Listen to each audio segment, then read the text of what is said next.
Now, there is a cosmic throuple out there that you just need to hear about. You might need a little bit of background on our main character here. How many of you in the class, you can raise your hand, know of a man by the name of Aubrey Marcus?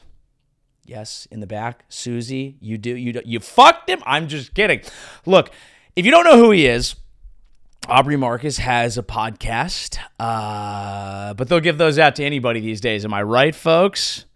Play a cymbal or something. He has a podcast, but mainly he is known as Joe Rogan's main business partner in a business called On It, a supplement business, a wellness. I believe it bills itself as a human optimization website. They sell, I've purchased things from it. Pre-AI days, I would buy any supplement. I wouldn't even look it up. I would just, if someone said, hey, this is good, and I liked how that person thought that they were good on a bunch of other issues, I would just go, well, that sounds good because I'm in college and daddy wants an edge. Brick me up.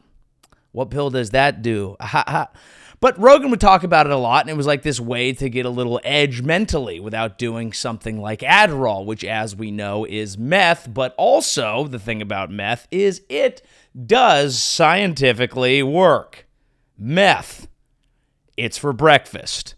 Is that what you're using the spoon for? Eventually, yes. So initially, that's how I found out about him. But in addition to being a man who sells supplements, he is, I believe he calls it a psychonaut. He likes to go on mystical adventures. He is a man of ayahuasca, a man of ceremonies, a man who communes with the many gods of the Egypt and the South America, the different gods, not the Kansas god. I don't know if you can meet the Kansas god through ayahuasca. I personally believe, of course, that when you bust open a door to a different dimension, you can always take a peek in, and maybe that version of God that you're seeing is just one whole thing, and then you come back and try to describe it, and then of course language is imperfect, and we all get lost in the words because we're trying to describe things that we can't totally describe because they're beyond us, but they are pointing to the fact that there's something more. But it would be funny to blast ayahuasca, and you have just like the straight up Christian God who's just like posted up there and is like, dude, stop being fucking gay, dude. Jesus fucking Christ. Sorry for saying that about my son. But you guys got to stop blowing each other's backs out because daddy said so. That would be a crazy ayahuasca trip. But who knows? When you talk to God, people hear some weird things. So Aubrey is friends with Joe Rogan. He is one of Aaron Rodgers' best friends. And has gone on mystical journeys with him. I belong to high society. I was in a luxury box at a Packers game with a former guest of this podcast, and I looked in the box next to me because we were right next to Aaron Rodgers' box, and there was Aubrey wearing the sort of beautiful necklaces that adorn the white men who have gone to do ayahuasca in South America. You have to get a necklace. It comes with the journey. It's how you can let people know what the fuck is up.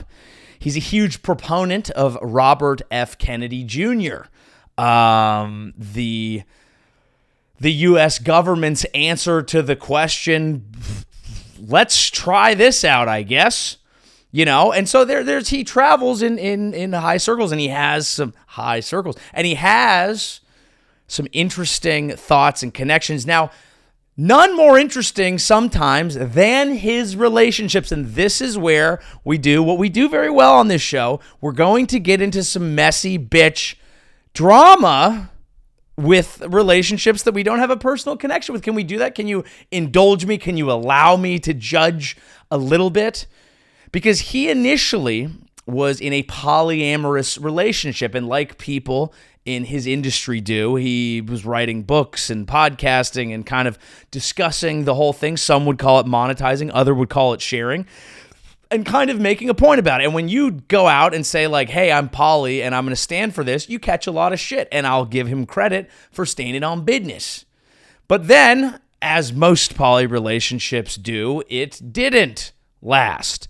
And he met another girl, he married her, and he was like, well, now we're married, we're monogamous, blah, blah, blah.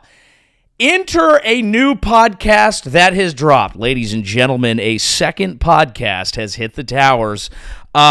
His monogamous marriage has come with a light twist, and I want to share it with you on the off chance you didn't listen to this relatively obscure yet more popular than my podcast about someone's relationship. I want to share it with you because I think it's interesting.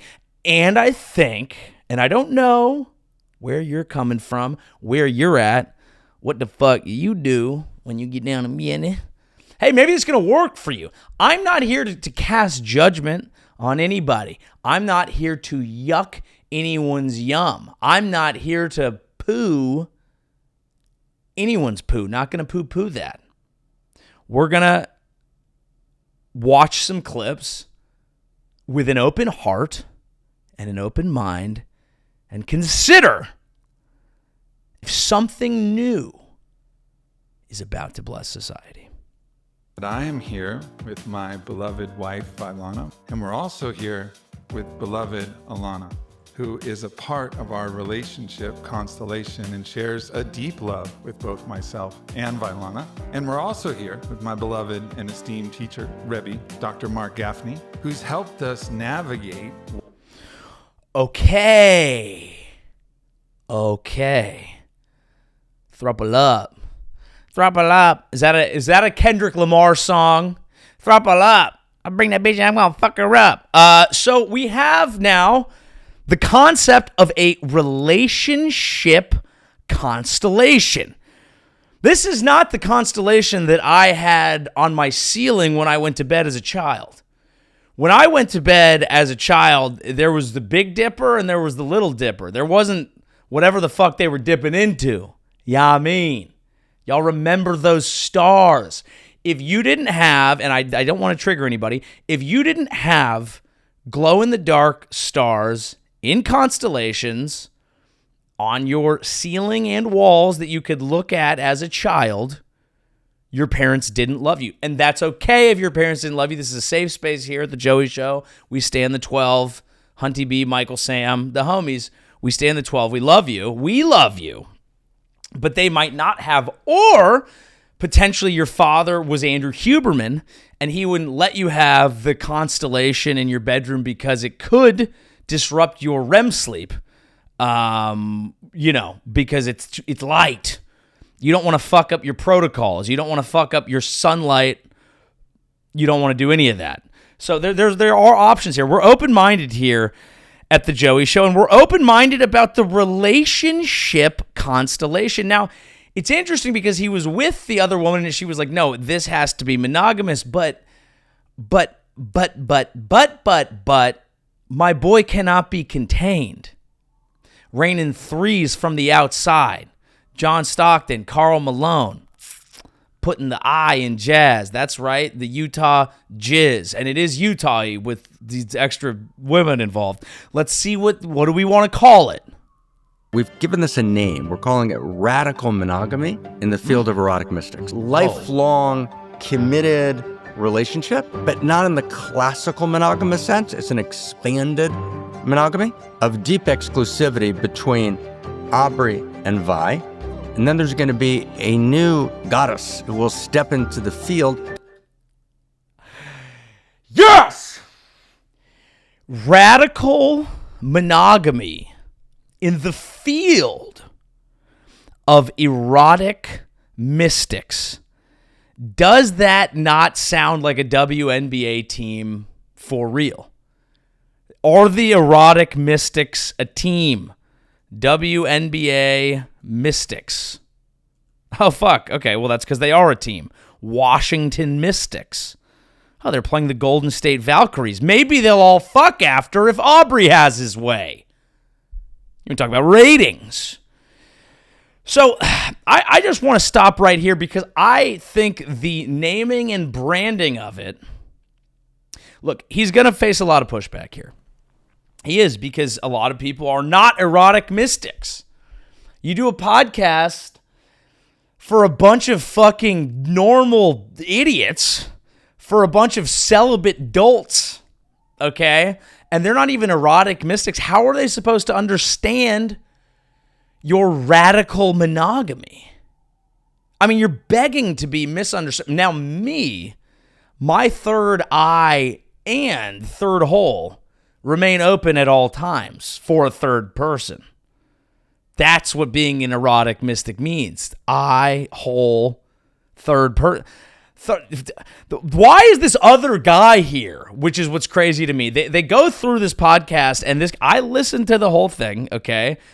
And I will say, in fairness, they start off with a solid premise, which is that, like, you know, a lot of marriages, monogamous marriages, end up broken. There is divorce. There is infidelity. You've probably experienced some form of it in your own life, a friend or a family member in some people's case, or whatever. You've and people aren't perfect, and that is fair. They go through the example of, like, this guy's talking about watching a debate, and it's like Clinton and Trump and Anthony Weiner, and everyone's in a room, and it's like, these are our heroes, and clearly they're not doing a great job. Those are fair points. But is this a fair point too, is the other question. Just because you've identified a problem doesn't necessarily mean this is the ideal solution, because when you watch the entire podcast, and I didn't pull a lot of clips of this, but when you watch the entire podcast, a lot of it is his wife basically admitting how horrible it was for her and how she had to get over it, basically. And it's not for me to say, but it felt like she's getting fucked, and we all know that's true. Am I right? By both. Am I right? Simultaneously. Let's be mature about this. Calm down. You guys need to calm down. You guys are being sick little creeps, okay? And you need to calm down, because you're not being erotic mystics. So it's hard for me to even try to explain this kind of high-level concept of bringing a younger girl that you're interested in into your marriage and getting your wife to agree with it. And the reason that I'm having trouble describing that to you is because you're not an erotic mystic, and you need to look in the mirror and think about that. And think about it and ask yourself, why not?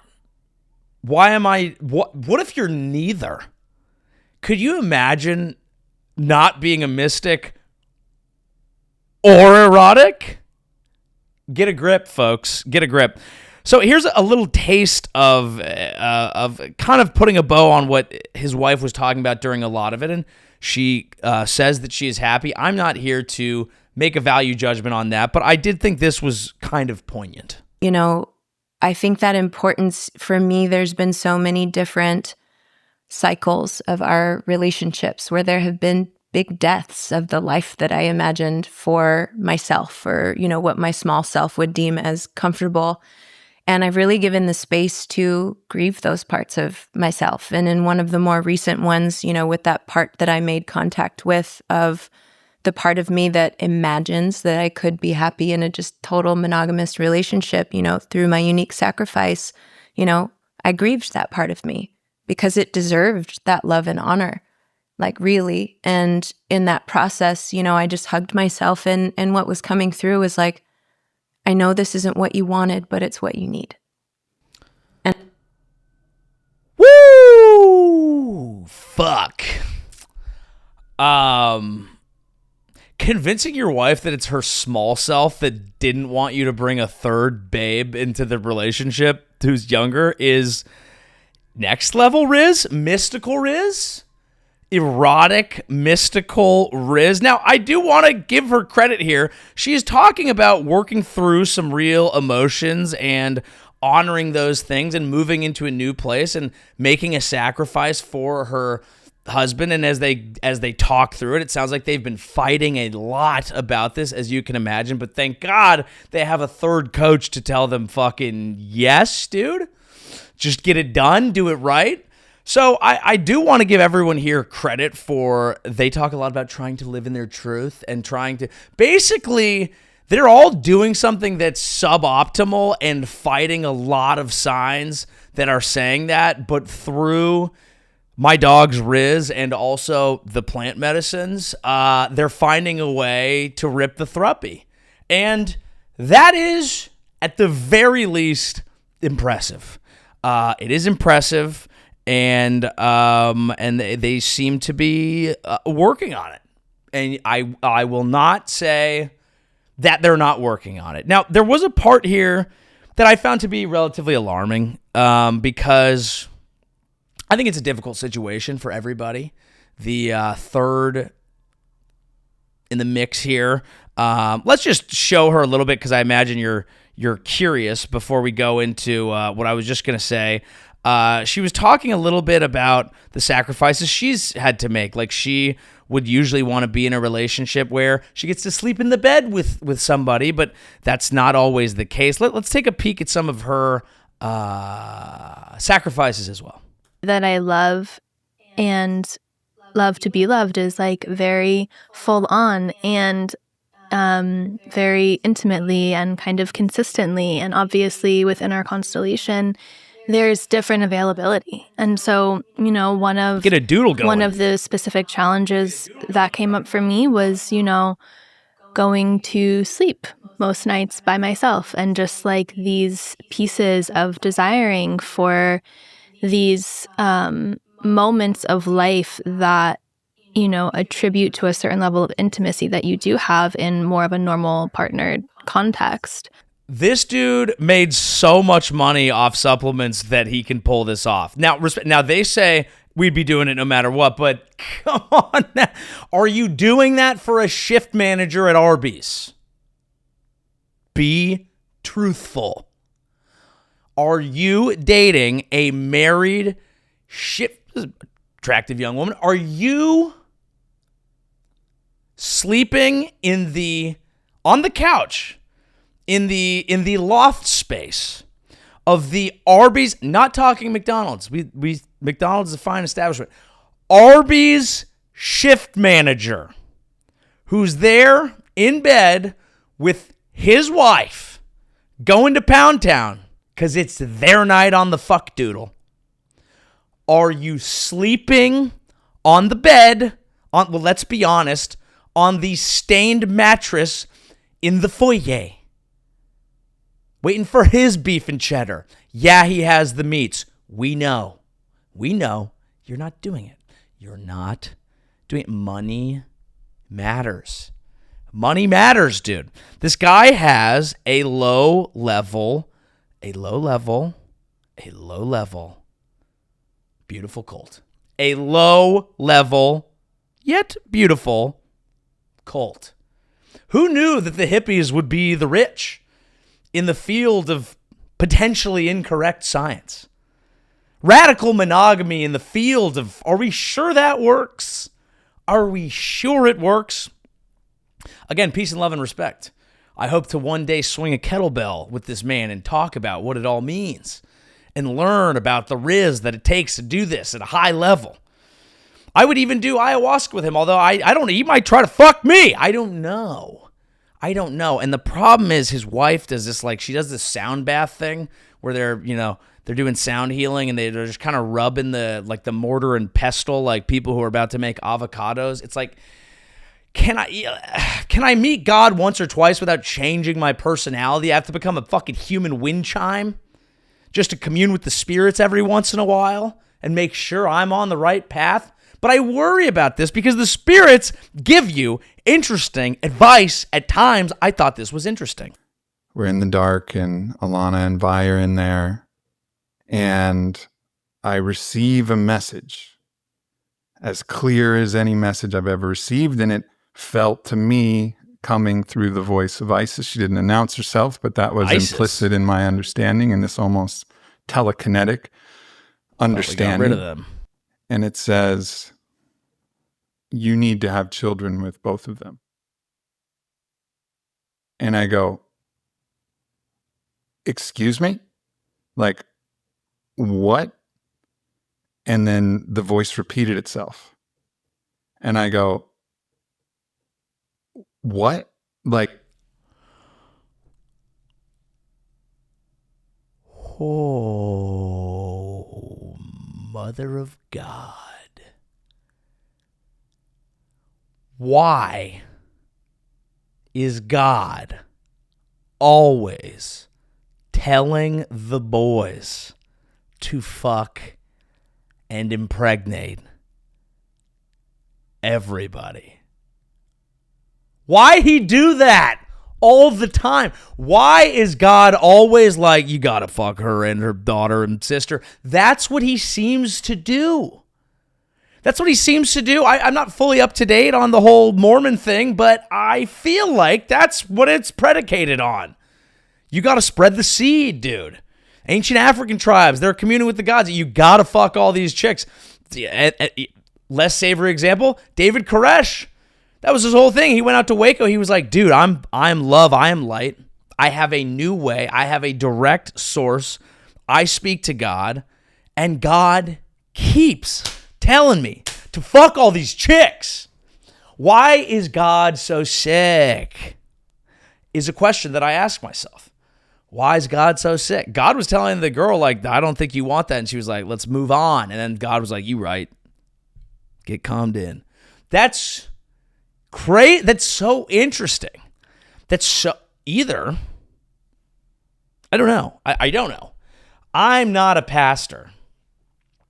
But either potentially, it's two options. I mean, either God is like, boys, get the fuck out there. Why do you think I gave you this sex drive and this desire? Go fucking get it in. But then some people, Kansas God people, read the text and were like, no, dude, God's actually saying that that's a base desire from the previous gods and spirits. And this God's saying you got to fucking clean it up, dude.